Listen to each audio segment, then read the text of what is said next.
This video was originally made for Weird Worlds, my other channel that focuses on strange and weird tales. If you're interested in these stories and their unique, weird illustrations, make sure to subscribe to my other channel. I'll include the link in the description. The Trap by H.P. Lovecraft and Henry S. Whitehead. Strange Tales of Mystery and Terror. March 1932. It was on a certain Thursday morning in December that the whole thing began with that unaccountable motion I thought I saw in my antique Copenhagen mirror. Something, it seemed to me, stirred. Something reflected in the glass, though I was alone in my quarters.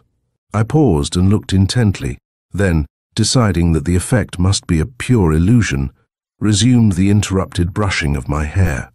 I had discovered the old mirror, covered with dust and cobwebs, in an outbuilding of an abandoned estate house in Santa Cruz's sparsely settled North Side territory, and had brought it to the United States from the Virgin Islands. The venerable glass was dim from more than 200 years' exposure to a tropical climate, and the graceful ornamentation along the top of the gilt frame had been badly smashed. I had had the detached pieces set back into the frame before placing it in storage with my other belongings.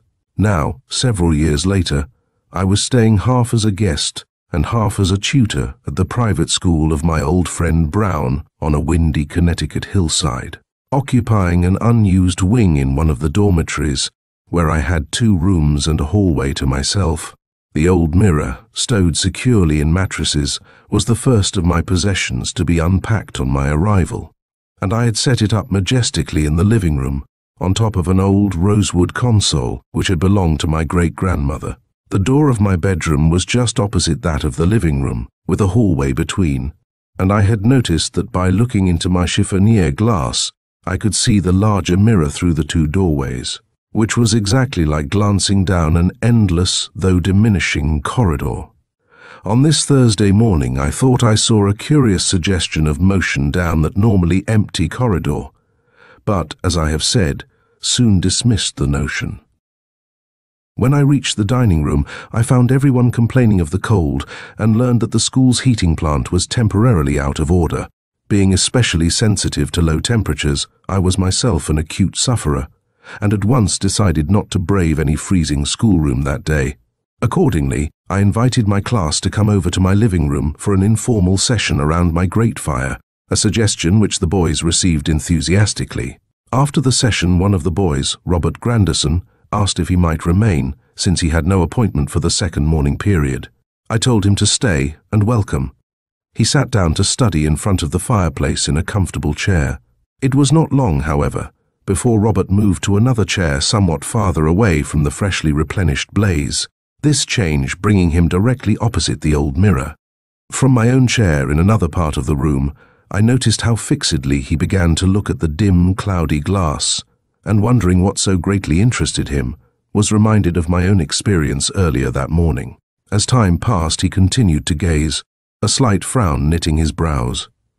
At last I quietly asked him what had attracted his attention. Slowly, and still wearing the puzzled frown, he looked over and replied rather cautiously, "It's the corrugations in the glass, or whatever they are, Mr. Kenevin. I was noticing how they all seem to run from a certain point. Look, I'll show you what I mean." The boy jumped up, went over to the mirror, and placed his finger on a point near its lower left-hand corner.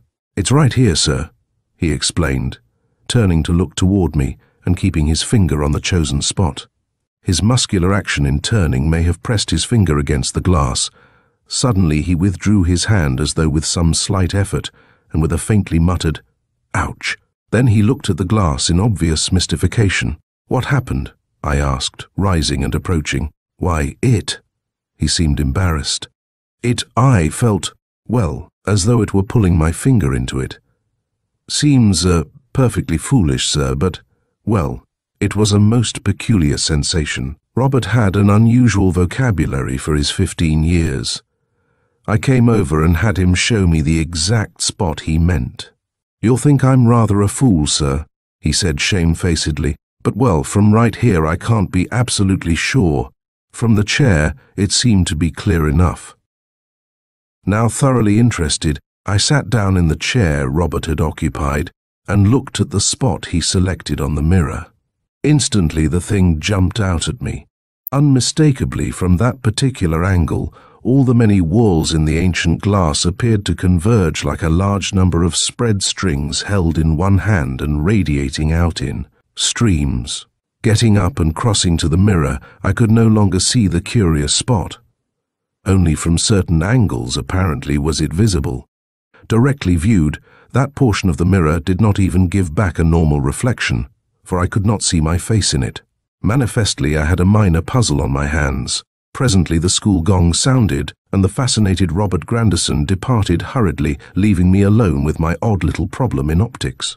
I raised several window shades, crossed the hallway, and sought for the spot in the chiffonier mirror's reflection. Finding it readily, I looked very intently and thought I again detected something of the motion. I craned my neck, and at last, at a certain angle of vision, the thing again jumped out at me. The vague motion was now positive and definite, an appearance of torsional movement or of whirling, much like a minute yet intense whirlwind or waterspout, or a huddle of autumn leaves dancing circularly in an eddy of wind along a level lawn. It was, like the Earth's, a double motion, around, and at the same time inward, as if the walls poured themselves endlessly towards some point inside the glass. Fascinated, yet realizing that the thing must be an illusion, I grasped an impression of quite distinct suction and thought of Robert's embarrassed explanation. I felt as though it were pulling my finger into it. A kind of slight chill ran suddenly up and down my backbone. There was something here distinctly worth looking into, and as the idea of investigation came to me, I recalled the rather wistful expression of Robert Grandison when the gong called him to class. I remembered how he had looked back over his shoulder as he walked obediently out into the hallway, and resolved that he should be included in whatever analysis I might make of this little mystery. Exciting events connected with that same Robert, however, were soon to chase all thoughts of the mirror from my consciousness for a time. I was away all that afternoon, and did not return to the school until the 5:15 call-over, a general assembly at which the boys' attendance was compulsory.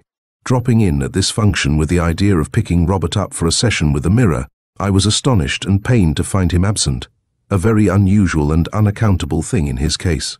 That evening, Brown told me that the boy had actually disappeared, a search in his room, in the gymnasium, and in all other accustomed places being unavailing, though all his belongings, including his outdoor clothing, were in their proper places.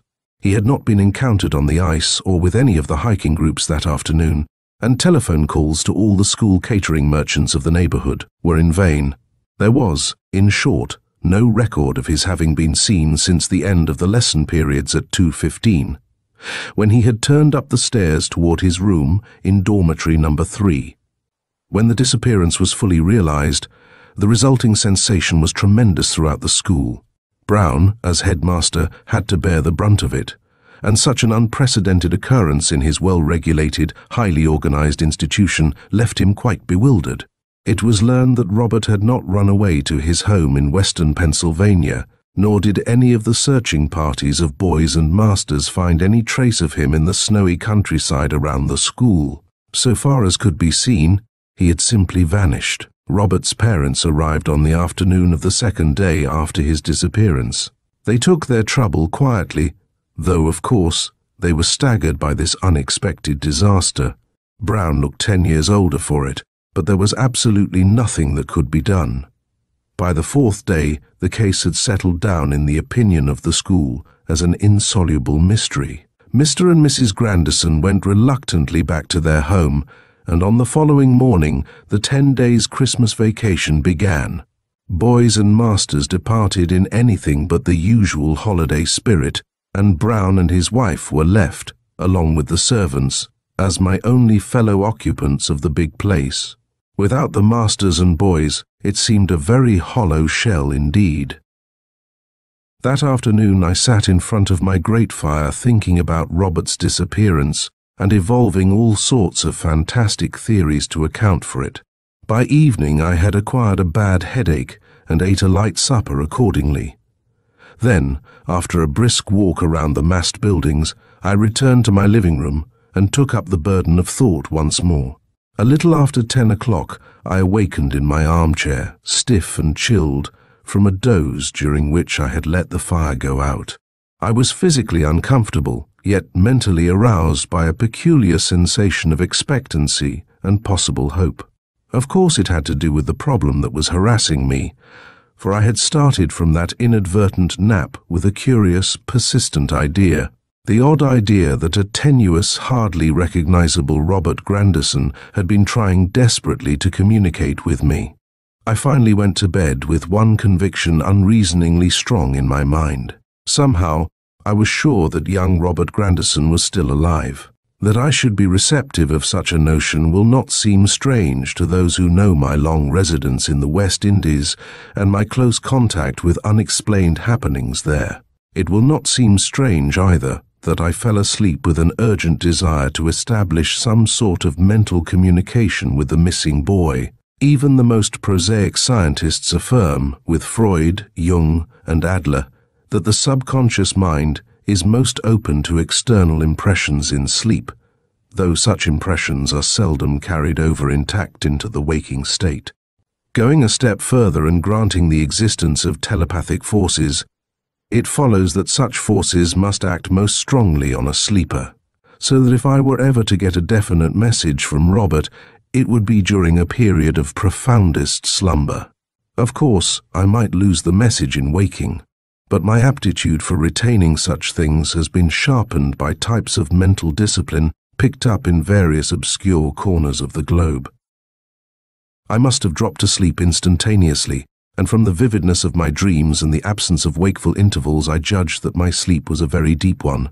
It was 6:45 when I awakened, and there still lingered with me certain impressions which I knew were carried over from the world of somnolent cerebration. Filling my mind was the vision of Robert Grandison strangely transformed to a boy of a dull greenish dark blue color, Robert desperately endeavoring to communicate with me by means of speech, yet finding some almost insuperable difficulty in so doing. A wall of curious spatial separation seemed to stand between him and me, a mysterious, invisible wall which completely baffled us both. I had seen Robert as though at some distance, yet queerly enough he seemed at the same time to be just beside me. He was both larger and smaller than in real life, his apparent size varying directly, instead of inversely, with the distance as he advanced and retreated in the course of conversation. That is, he grew larger instead of smaller to my eye when he stepped away or backwards, and vice versa, as if the laws of perspective in his case had been wholly reversed.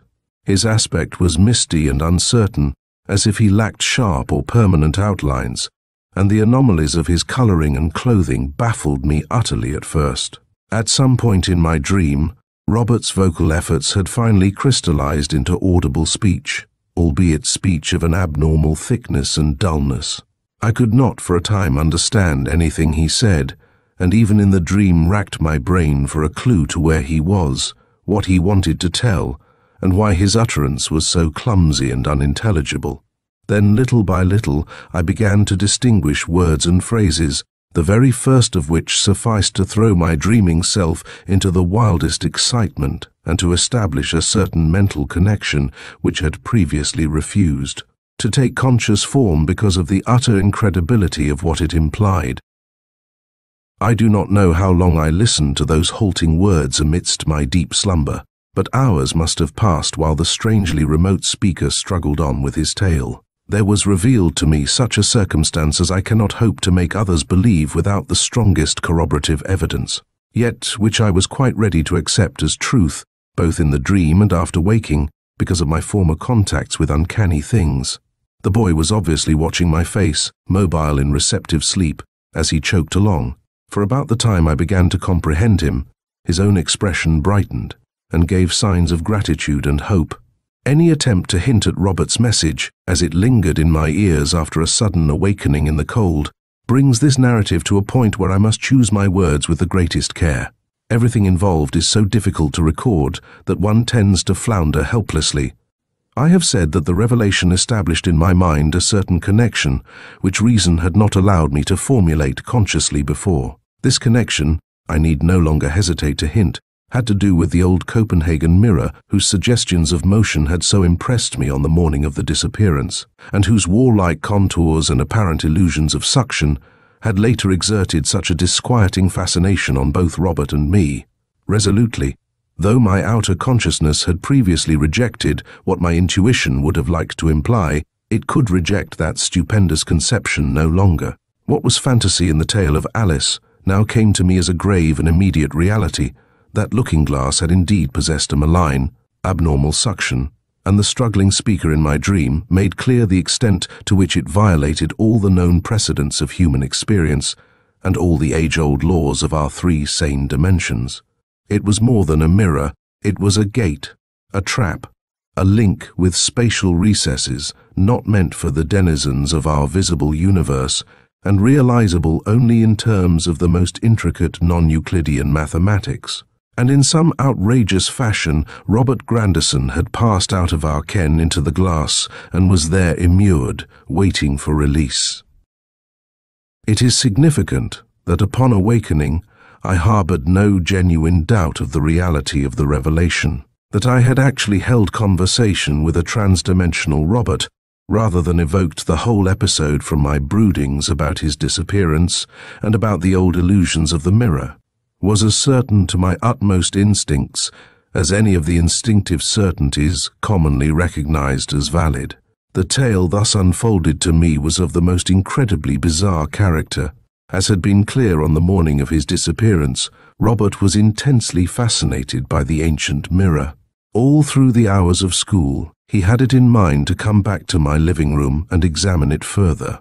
When he did arrive, after the close of the school day, it was somewhat later than 2:20, and I was absent in town. Finding me out and knowing that I would not mind, he had come into my living room and gone straight to the mirror, standing before it and studying the place where, as we had noted, the walls appeared to converge. Then, quite suddenly, there had come to him an overpowering urge to place his hand upon this wall center. Almost reluctantly, against his better judgment, he had done so, and upon making the contact had felt at once the strange, almost painful suction which had perplexed him that morning.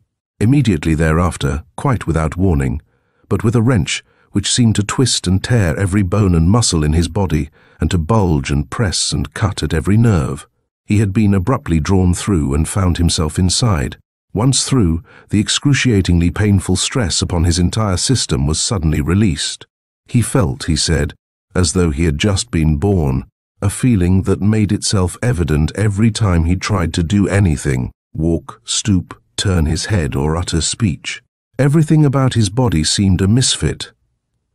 These sensations wore off after a long while, Robert's body becoming an organized whole rather than a number of protesting parts. Of all the forms of expression, speech remained the most difficult, doubtless because it is complicated, bringing into play a number of different organs, muscles and tendons. Robert's feet, on the other hand, were the first members to adjust themselves to the new conditions within the glass. During the morning hours, I rehearsed the whole reason-defying problem, correlating everything I had seen and heard, dismissing the natural skepticism of a man of sense, and scheming to devise possible plans for Robert's release from his incredible prison. As I did so, a number of originally perplexing points became clear, or at least clearer to me.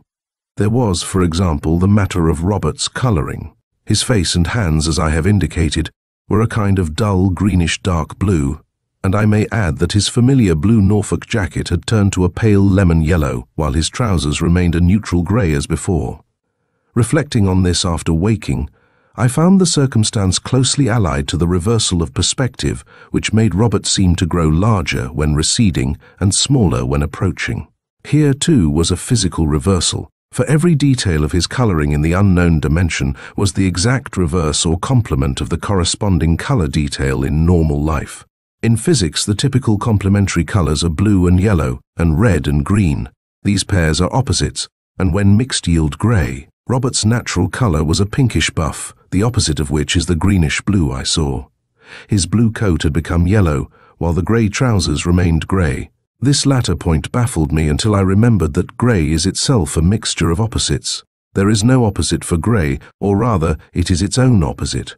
Another clarified point was that pertaining to Robert's curiously dulled and thickened speech, as well as to the general awkwardness and sense of misfit bodily parts of which he complained. This, at the outset, was a puzzle indeed, though after long thought the clue occurred to me. Here again was the same reversal which affected perspective and coloration. Anyone in the fourth dimension must necessarily be reversed in just this way, hands and feet, as well as colors and perspectives, being changed about. It would be the same with all the other dual organs, such as nostrils, ears and eyes. Thus Robert had been talking with a reversed tongue, teeth, vocal cords, and kindred speech apparatus, so that his difficulties in utterance were little to be wondered at. As the morning wore on, my sense of the stark reality and maddening urgency of the dream-disclosed situation increased rather than decreased. More and more I felt that something must be done, yet realized that I could not seek advice or aid. Such a story as mine, a conviction based upon mere dreaming, could not conceivably bring me anything but ridicule or suspicions as to my mental state. And what indeed could I do, aided or unaided, with as little working data as my nocturnal impressions had provided? I must, I finally recognized, have more information before I could even think of a possible plan for releasing Robert. This could come only through the receptive conditions of sleep, and it heartened me to reflect that according to every probability my telepathic contact would be resumed the moment I fell into deep slumber again. I accomplished sleeping that afternoon, after a midday dinner, at which, through rigid self-control, I succeeded in concealing from Brown and his wife the tumultuous thoughts that crashed through my mind. Hardly had my eyes closed when a dim telepathic image began to appear, and I soon realized to my infinite excitement that it was identical with what I had seen before. If anything, it was more distinct, and when it began to speak I seemed able to grasp a greater proportion of the words. During this sleep, I found most of the morning's deductions confirmed, though the interview was mysteriously cut off long prior to my awakening. Robert had seemed apprehensive just before communication ceased, but had already told me that in his strange fourth-dimensional prison colors and spatial relationships were indeed reversed, black being white, distance increasing apparent size, and so on.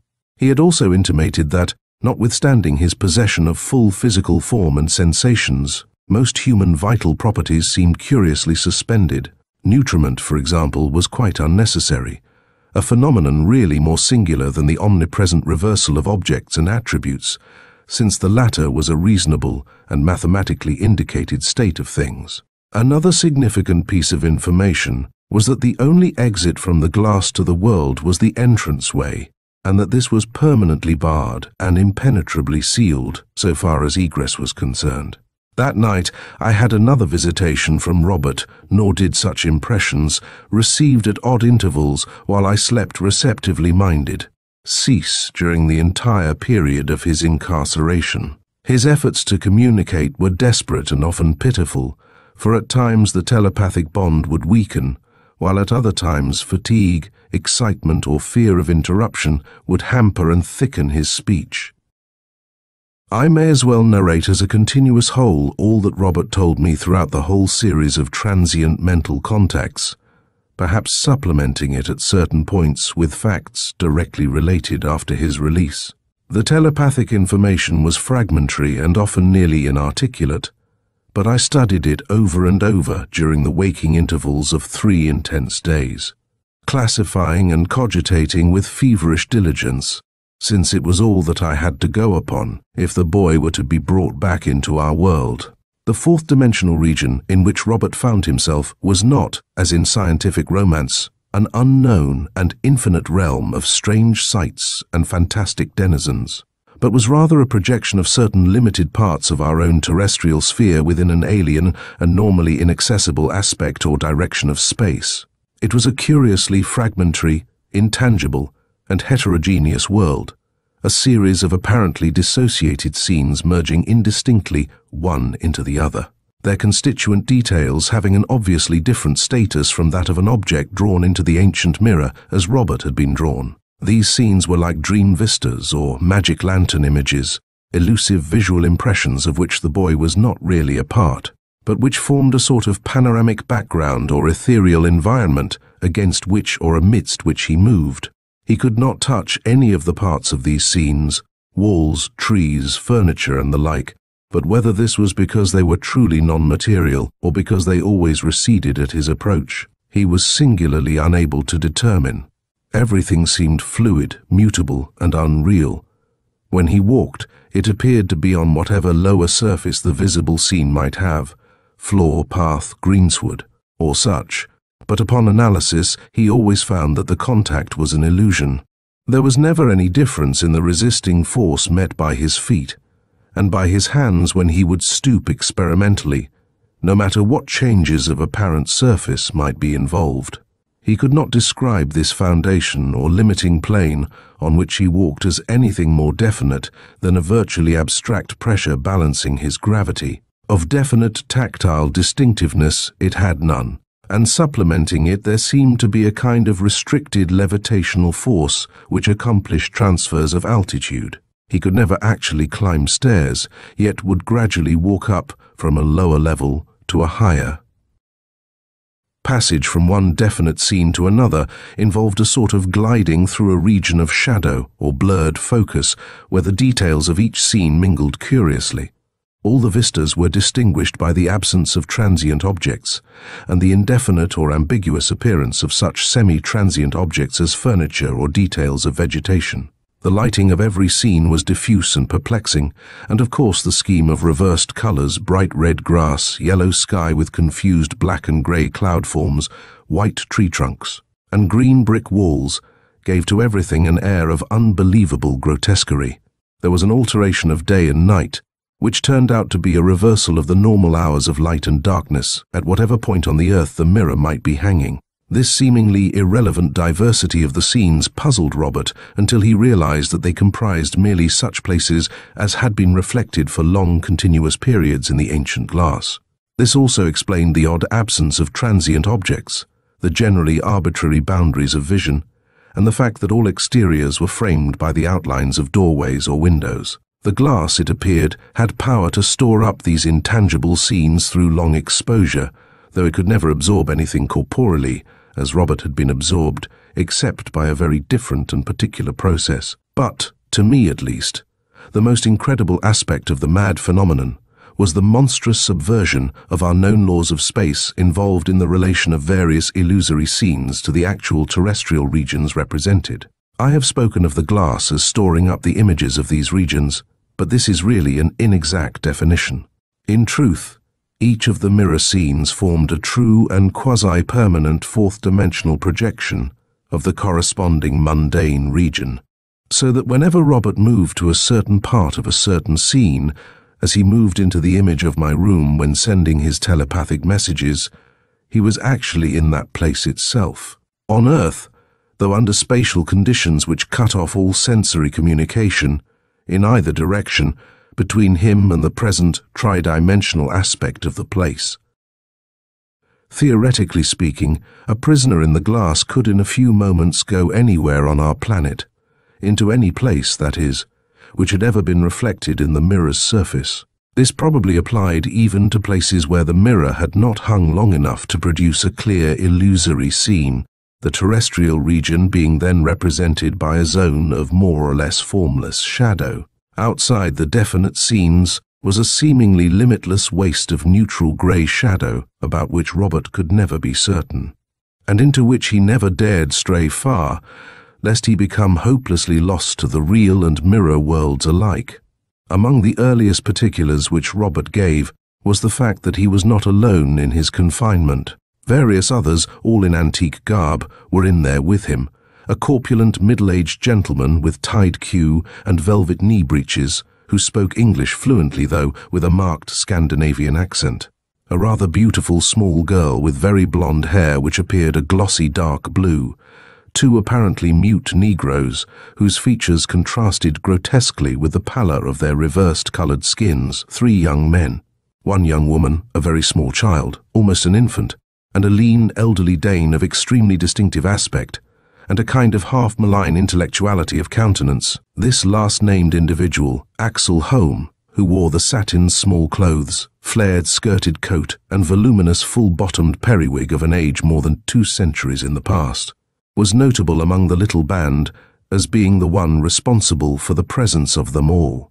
He it was who, skilled equally in the arts of magic and glass working, had long ago fashioned this strange dimensional prison in which himself, his slaves, and those whom he chose to invite or allure thither, were immured unchangingly for as long as the mirror might endure. Home was born early in the 17th century and had followed with tremendous competence and success the trade of a glass blower and moulder in Copenhagen. His glass, especially in the form of large drawing-room mirrors, was always at a premium. But the same bold mind which had made him the first glazier of Europe also served to carry his interests and ambitions far beyond the sphere of mere material craftsmanship. He had studied the world around him and chafed at the limitations of human knowledge and capability.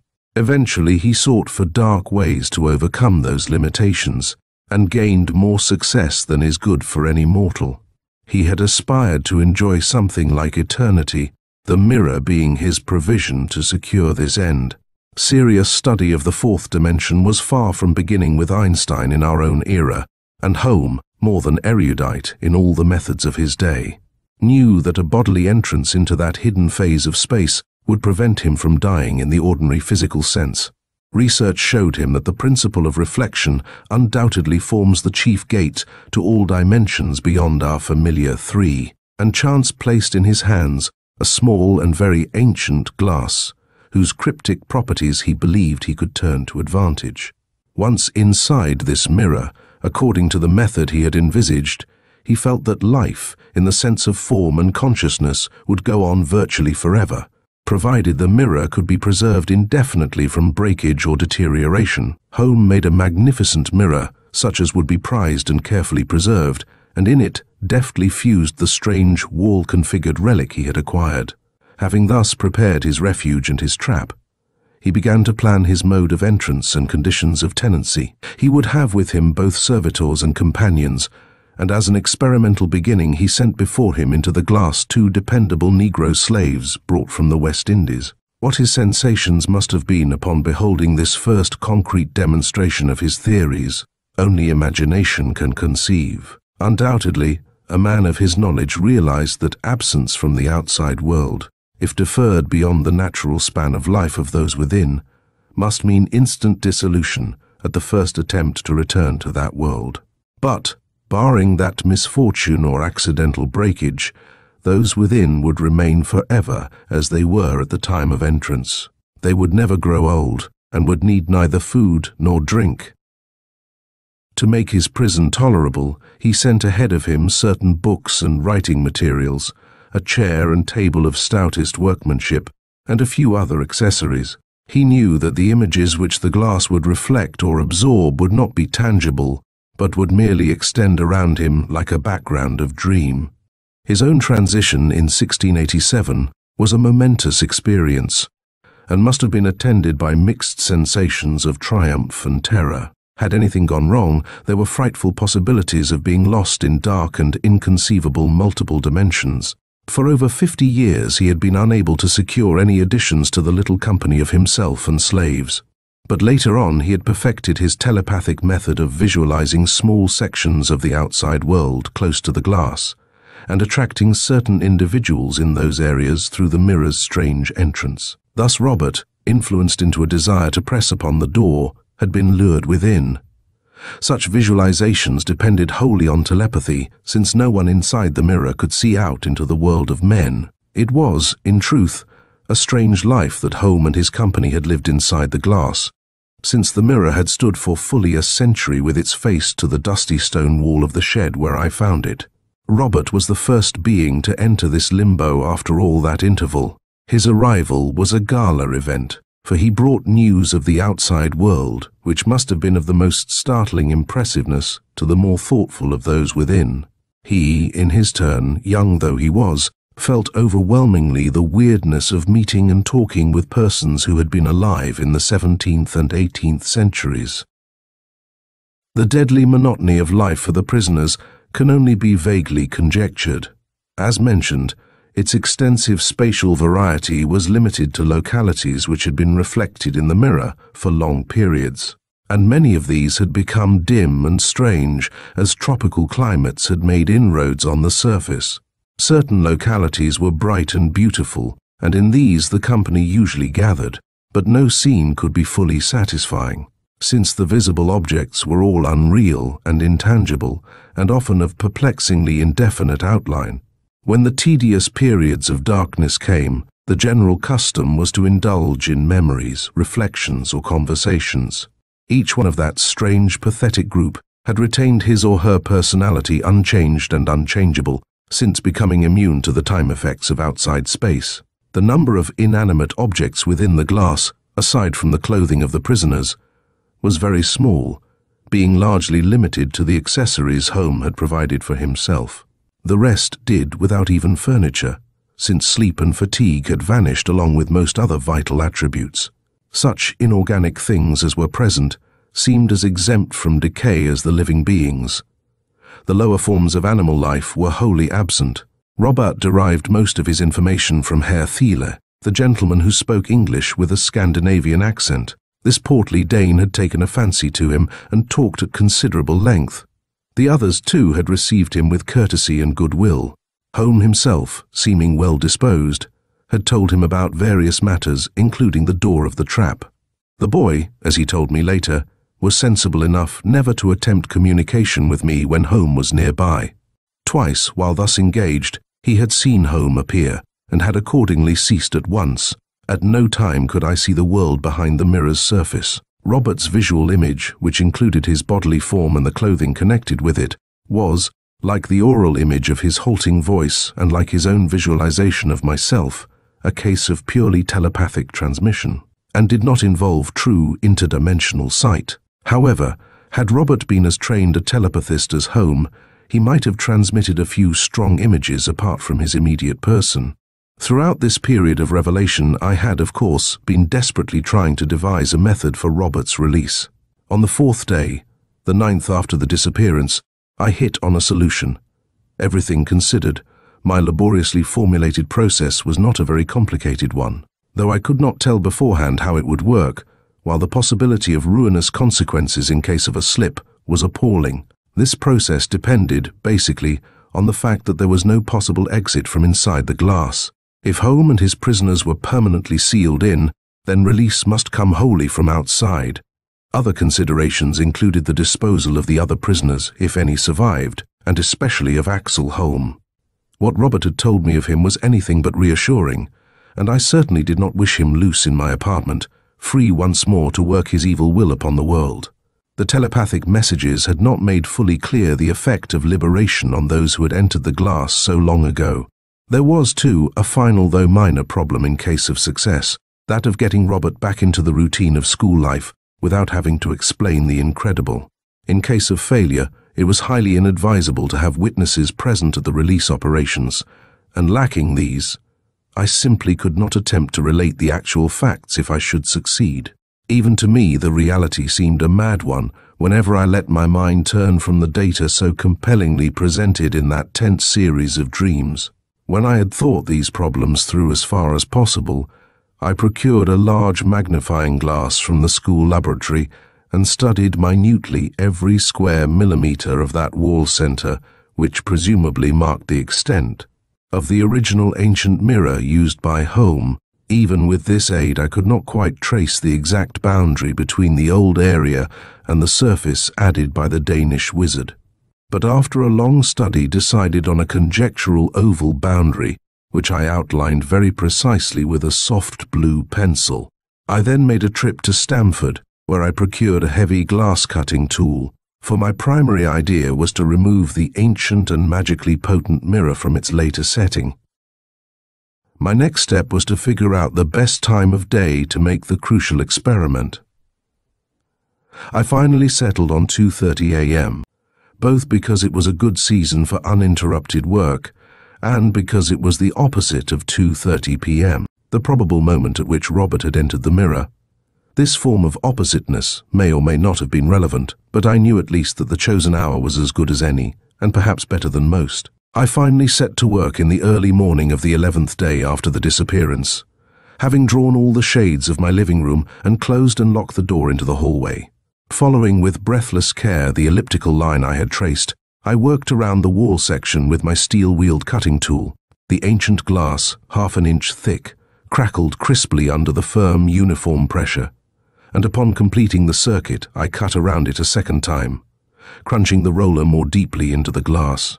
Then, very carefully indeed, I lifted the heavy mirror down from its console and leaned it face inward against the wall, prying off 2 of the thin, narrow boards nailed to the back.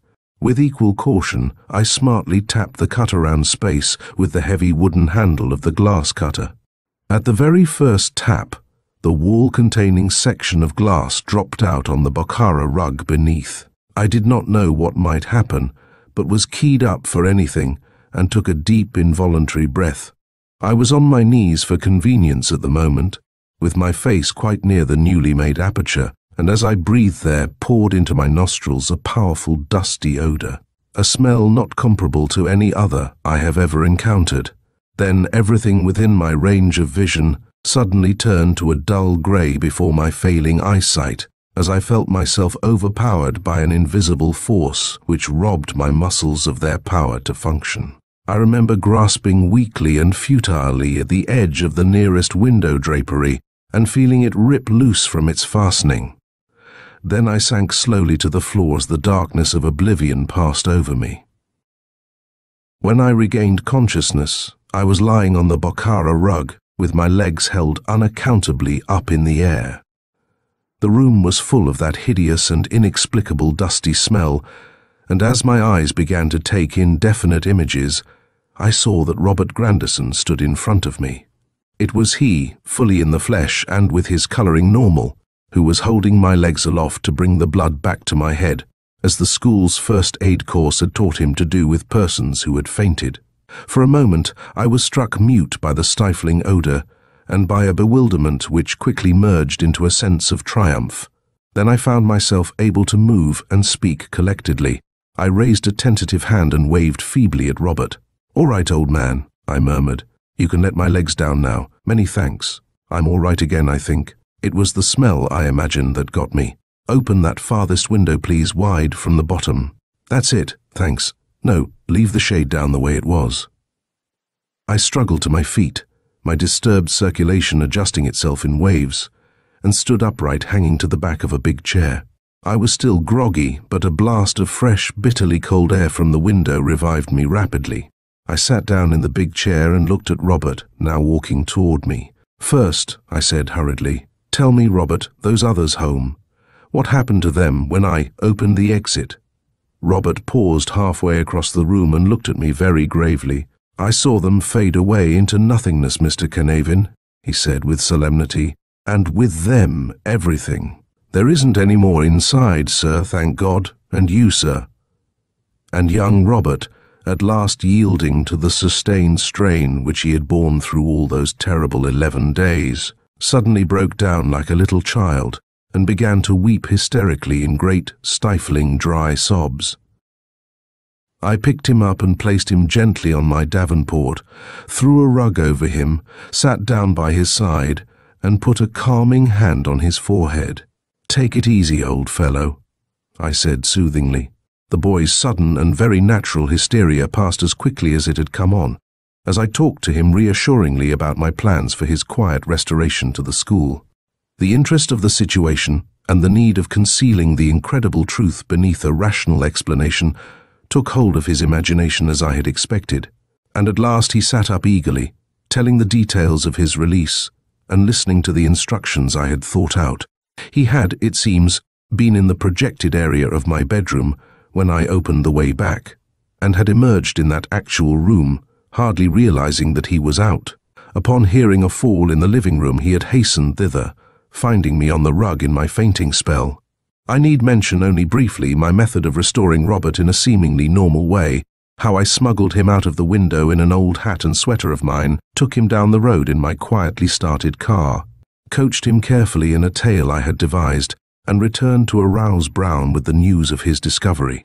He had, I explained, been walking alone on the afternoon of his disappearance, and had been offered a motor ride by two young men, who, as a joke and over his protests that he could go no farther than Stamford and back, had begun to carry him past that town. Jumping from the car during a traffic stop with the intention of hitchhiking back before call-over, he had been hit by another car just as the traffic was released, awakening 10 days later in the Greenwich home of the people who had hit him. On learning the date, I added, he had immediately telephoned the school, and I, being the only one awake, had answered the call and hurried after him in my car without stopping to notify anyone. Brown, who at once telephoned to Robert's parents, accepted my story without question and forbore to interrogate the boy because of the latter's manifest exhaustion.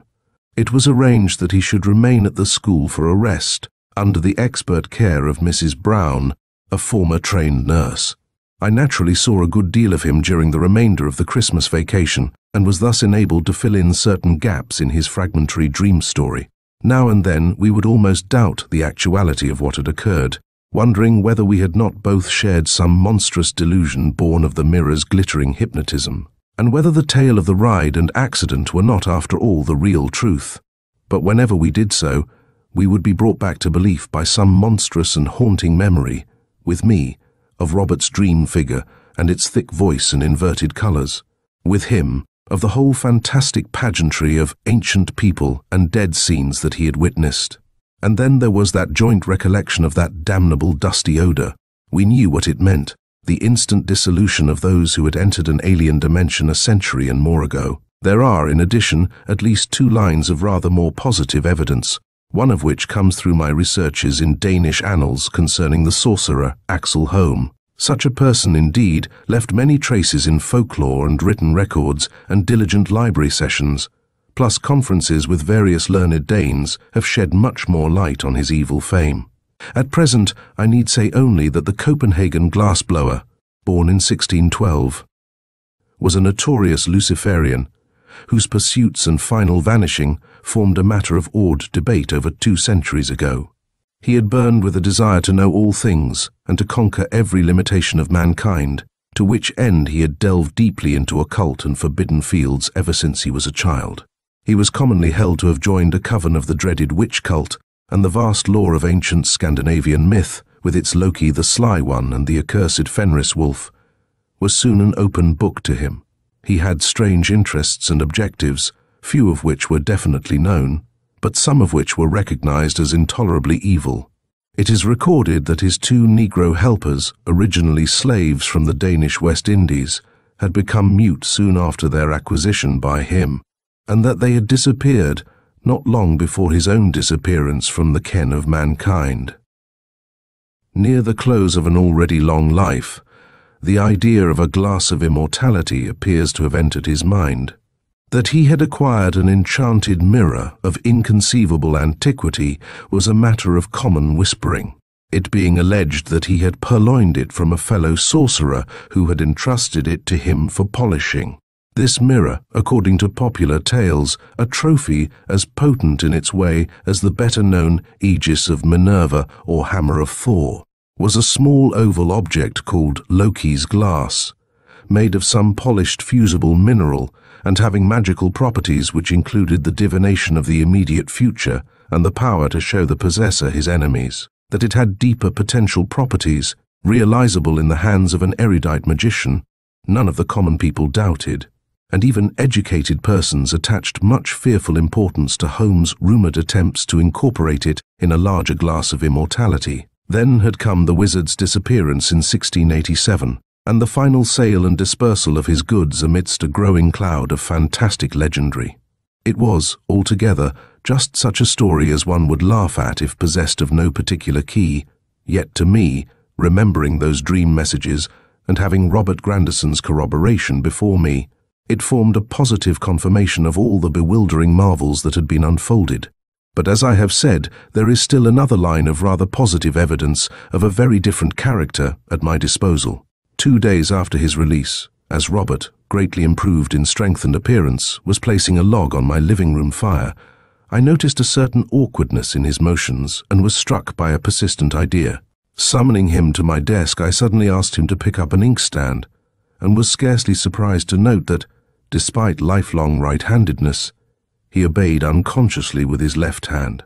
Without alarming him, I then asked that he unbutton his coat and let me listen to his cardiac action. What I found upon placing my ear to his chest, and what I did not tell him for some time afterward, was that his heart was beating on his right side. He had gone into the glass right-handed and with all organs in their normal positions. Now he was left-handed and with organs reversed, and would doubtless continue so for the rest of his life. Clearly, the dimensional transition had been no illusion, for this physical change was tangible and unmistakable. Had there been a natural exit from the glass, Robert would probably have undergone a thorough re-reversal and emerged in perfect normality, as indeed the color scheme of his body and clothing did emerge. The forcible nature of his release, however, undoubtedly set something awry, so that dimensions no longer had a chance to right themselves as chromatic wave frequencies still did. I had not merely opened Holmes' trap, I had destroyed it. And at the particular stage of destruction marked by Robert's escape, some of the reversing properties had perished. It is significant that in escaping, Robert had felt no pain comparable to that experienced in entering. Had the destruction been still more sudden, I shiver to think of the monstrosities of color the boy would always have been forced to bear. I may add that after discovering Robert's reversal, I examined the rumpled and discarded clothing he had worn in the glass, and found, as I had expected, a complete reversal of pockets, buttons, and all other corresponding details. At this moment, Loki's glass, just as it fell on my Bokhara rug from the now patched and harmless mirror, weighs down a sheaf of papers on my writing table here in St. Thomas, venerable capital of the Danish West Indies, now the American Virgin Islands. Various collectors of old sandwich glass have mistaken it for an odd bit of that early American product, but I privately realize that my paper weight is an antique of far subtler and more Paleogean craftsmanship. Still, I do not disillusion such enthusiasts.